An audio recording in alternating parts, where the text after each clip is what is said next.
If you don't want to know the truth, turn back now. If you continue to listen to this sad tale, you can't say I didn't warn you. I bet you think circuses are all fun and games. I bet you think all the circus freaks are people like you and me, who are having just as much fun performing as you are watching. I bet you think those freaks have always been like that. Deformed and different, that is. You think that clown with 2 heads was born like that? You think that singer with the goat legs got the animal parts because she was born without actual legs? You think the normal looking guy with hair of midnight sky is just another performer who ran away from home?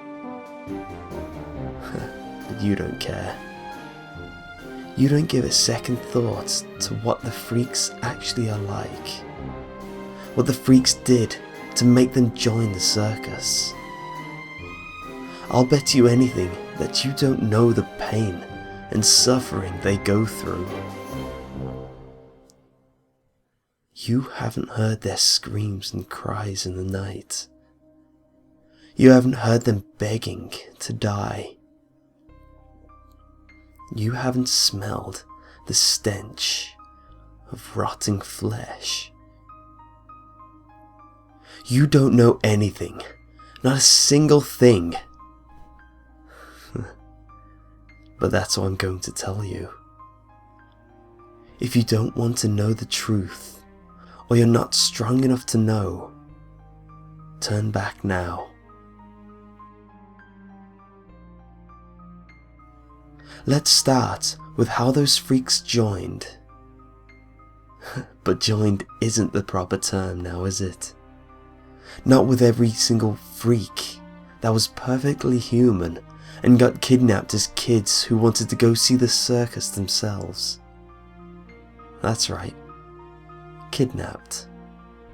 Stolen off the streets against their unheard screams, cries and pleas for help. They're kicking, they're hitting, doing everything they could to get away, only to end up failing hopelessly and becoming guinea pigs. Before the circus, there was a foster child with a dark blue hair that had finally found a home with a mother who loved him.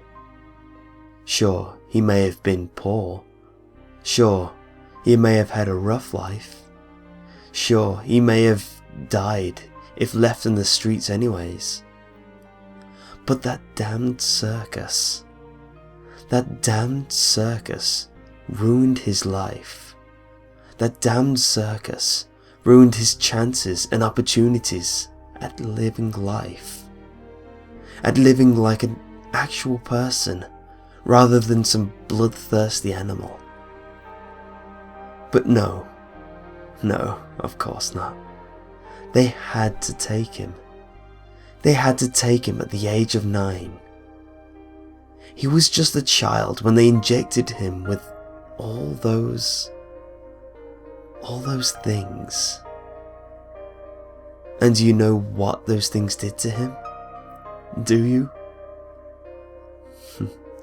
They turned him insane. Literally.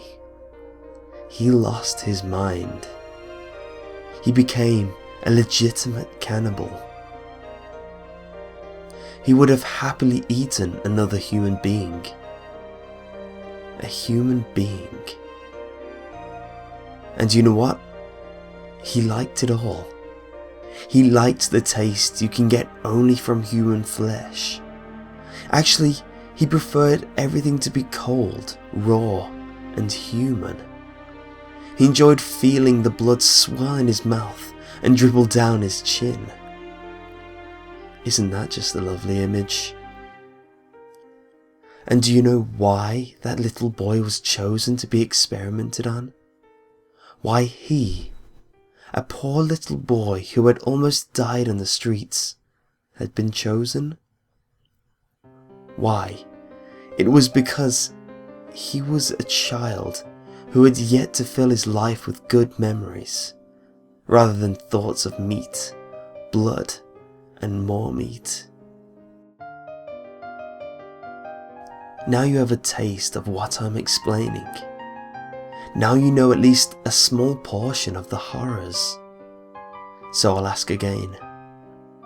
Would you like to turn back? Because I'm about to continue. There was once a little singer with the hair of pale turquoise. That girl came from a loving family with a mother, father, and 2 little brothers whom she always played with. The girl's family was considered rich among many, and perhaps it was the girl's extravagant clothing made of the finest materials attracted the ringmaster. Or perhaps the master heard her sing a joyful tune while going to the tent. Maybe it was her hair that felt like silk on her face, which was picture perfect. No, none of that was it. Not even close. It's because she hadn't grown up. Do you know what they did to that girl? Do you have any idea? I'll tell you what. They detached her legs, and none too gently. Then the girl, who was once known as the child with the gorgeous face, with a voice to match, became the girl with legs that belonged to a goat. Do you have any idea how hard it is to live in such a deformed state? With legs that aren't human? Because I know I can't even dream about how difficult that was. Just trying to imagine the suffering and horror that was brought to the diva, who cried herself to sleep every night,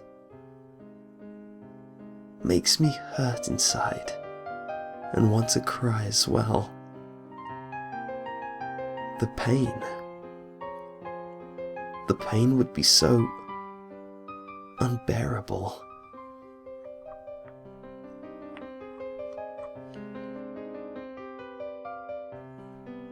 I'm surprised you made it this far.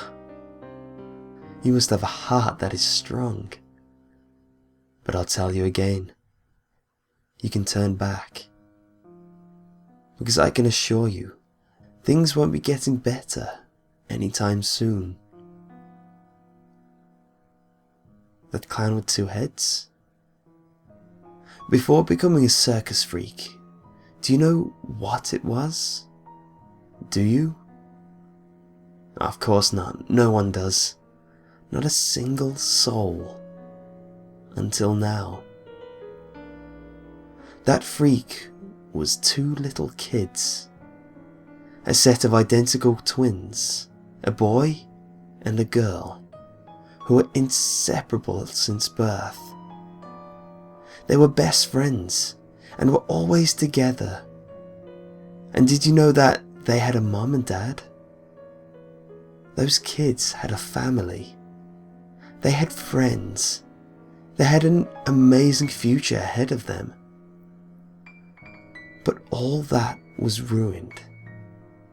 All because they went to that circus. All because they didn't walk away fast enough. Because they were children. And do you know what happened after? After their screams were muffled, and they were chained and strapped to a metal table, they got butchered alive. They got limbs chopped off while they were conscious. And then they truly became inseparable. They really would always be together until the moment they died. Because the 2 children became one.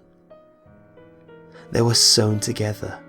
Lumps of flesh were strewn around them the whole process, and the stench of blood and death lingered in their nostrils for so long after.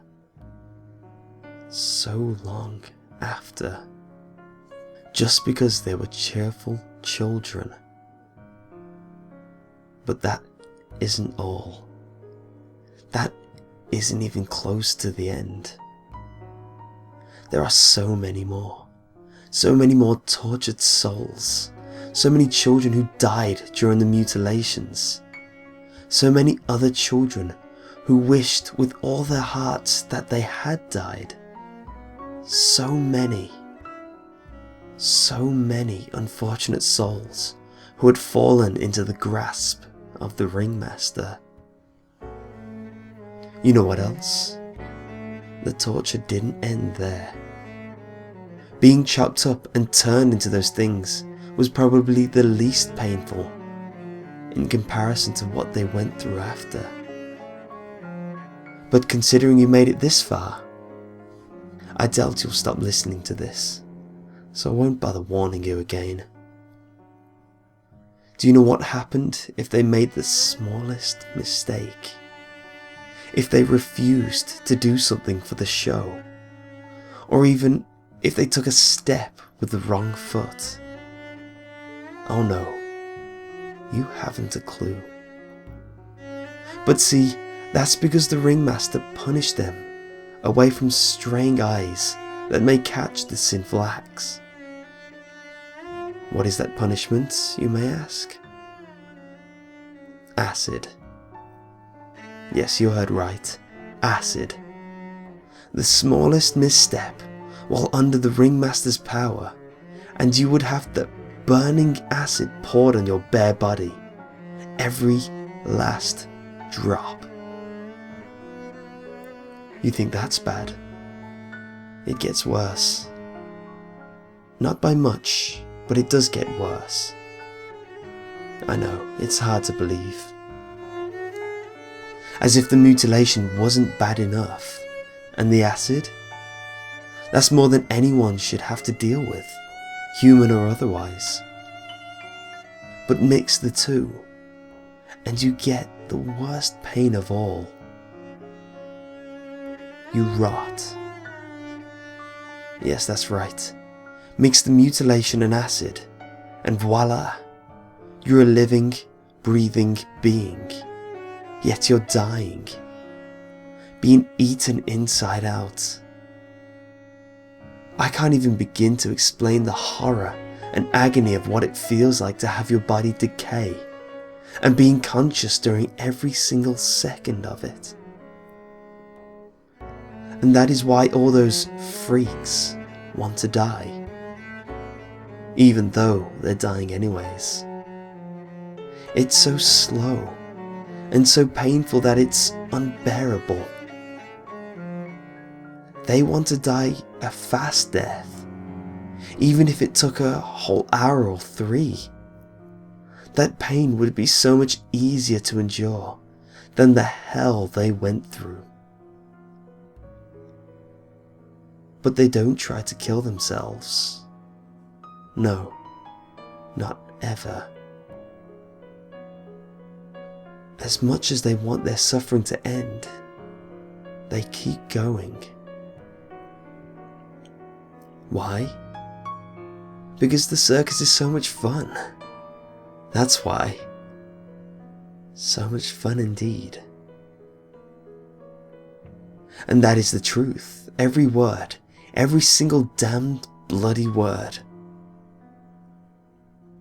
How do I know this, you may ask? Because I'm the ringmaster.